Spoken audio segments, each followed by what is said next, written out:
Monsieur Hameau disait souvent, quand on se mettait en face de lui, c'est la mort que tu viens chercher. Je me suis souvent demandé s'il plaisantait ou si c'était vraiment sérieux. Mais quand on était en face de lui, on allait vraiment chercher la mort. Ceci dit, cette phrase m'a accompagnée tout au long de mon parcours et continue de m'accompagner. Et j'en l'ai vraiment présente et je fais vraiment attention à ma vie quand je suis en kéko, même si même si le kéko est une conversation aimable.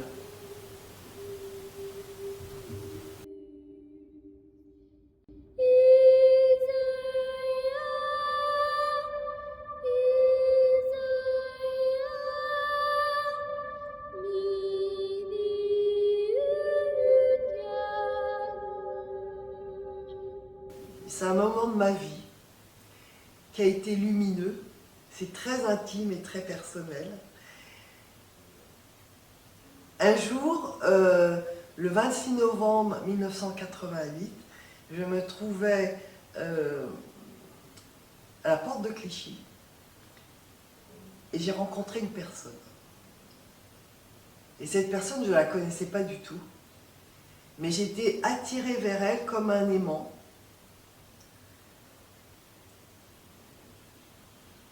Et ma vie a basculé. Et à cette époque-là, je pratiquais peu ou prou le kendo parce que j'avais des occupations professionnelles, j'avais une vie personnelle qui était un peu complexe. Et donc, c'était ce 26 novembre, c'était le soir de la fin du championnat des Kyusha. Et donc j'ai rencontré cette personne, et comme je disais, j'étais attirée comme un aimant, et comme dans... Oui, ma vie a basculé.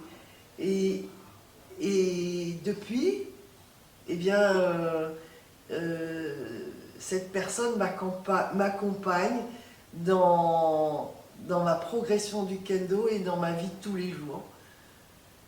Et voilà. Et je trouve que c'est une belle anecdote qui s'ancre bien dans ma vie. Et cette personne, eh bien, je lui rends hommage parce que c'est le premier Européen à avoir ouvert les portes du premier tour du 8e dan. Voilà mon anecdote.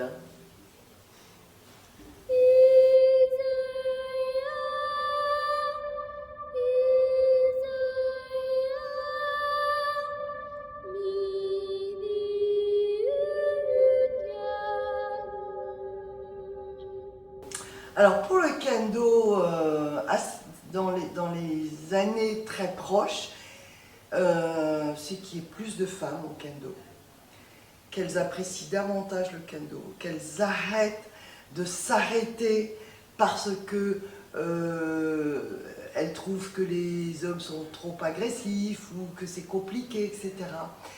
Quand je dis plus de femmes, c'est non pas faire un kendo féminin, mais que les filles s'accrochent davantage. Après, c'est une pratique tellement complexe, tellement difficile, qui sollicite beaucoup d'efforts et aussi beaucoup d'abnégation.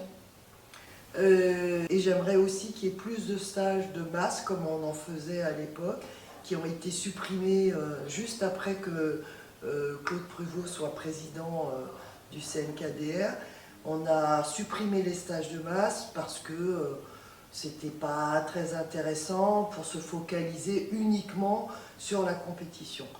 On revient un petit peu sur des stages de grande ampleur, mais comme je l'ai dit à un moment donné, heureusement que les régions et les clubs localement travaillent sur le développement du kendo. Parce qu'aujourd'hui, je ne vois pas de politique de développement du kendo en termes de quantité, peut-être pas non plus aussi en termes de qualité. Il faudrait remettre le focus sur la formation, sur la technique et sur les bases. Alors, on a bien heureusement quelques hauts gradés 7e dan qui travaillent dans ce sens, mais c'est pas toujours la majorité.